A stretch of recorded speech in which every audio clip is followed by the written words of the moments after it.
Hey everyone, want to do a quick demo here. This is an Akai GX747 for repair for Daryl in Illinois. He had this, I don't know if he was the original owner or not, but it came in. It had never been serviced before. Had low recording or low playback on one channel, and no sound on another channel, and auto reverse was similarly affected. Also, the belts were stretched, and they weren't gooey, but they were pretty much stretched and lifeless. But here we go. Let's see. Let's do a quick recording. I'm at the end of the tape. I've got sensing foil on the outside of the tape.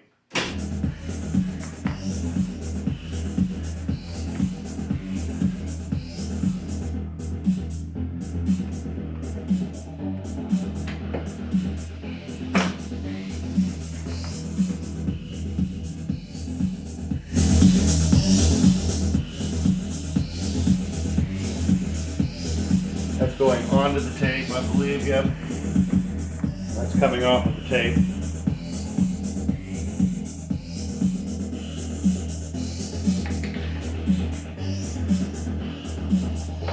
Testing. Left channel. Testing 1, 2, 3, 4, 5. The right channel. Testing 1, 2, 3, 4, 5.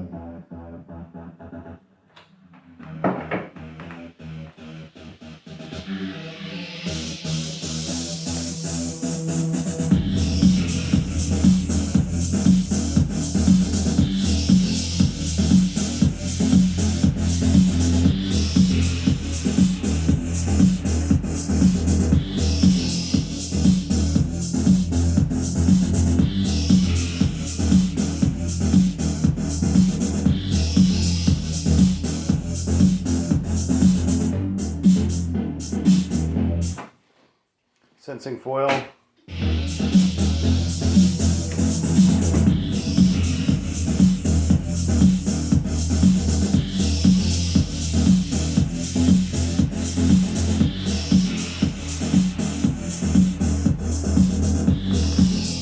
Let's listen to what we did.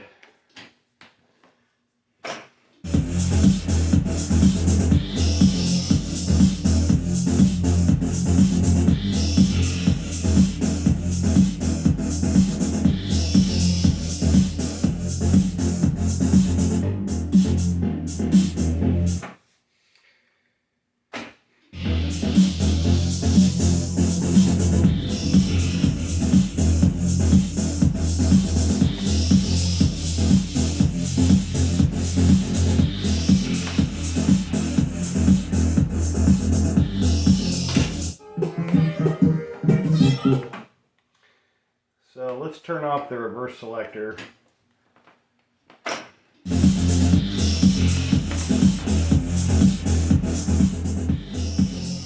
That's my copyright-free music from YouTube. Everyone's wondering.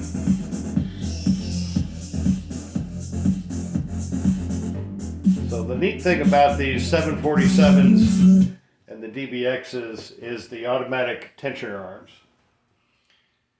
There's a couple little motors. There's a motor behind each one with a small belt, and you can see they reset down automatically. The 646s, I don't know if the 646s have that or not. The 635, which is probably one of the most common ones, and the 636 do not. They're actually manual. You have to lock those down by hand.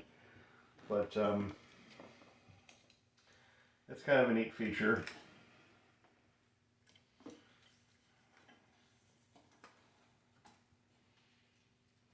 Helps with threading.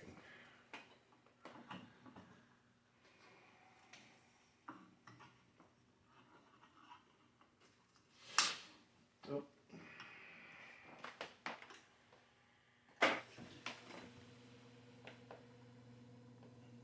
So on this thing, yeah, like I was saying at the beginning of the video, it had no signal on one channel, tensioner idler problem. It did have, these decks also have the 2SC 458 transistors in them. However, this deck only had 2 in it. And of course, they are dead center at the bottom of everything.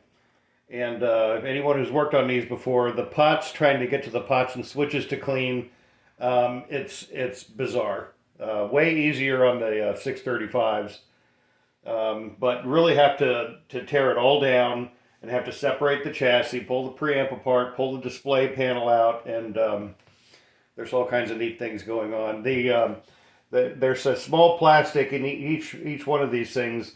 There's a separate knob in each cluster, and then there's a whatever you want to call this guy.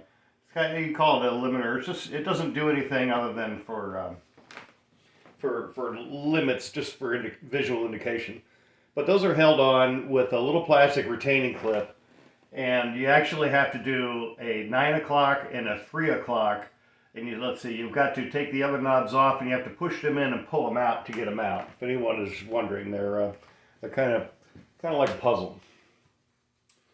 But so what I did to this, in addition to that, there's the servo transistor. I went ahead and replaced that. It was working, but I replaced them anyway since we're all apart.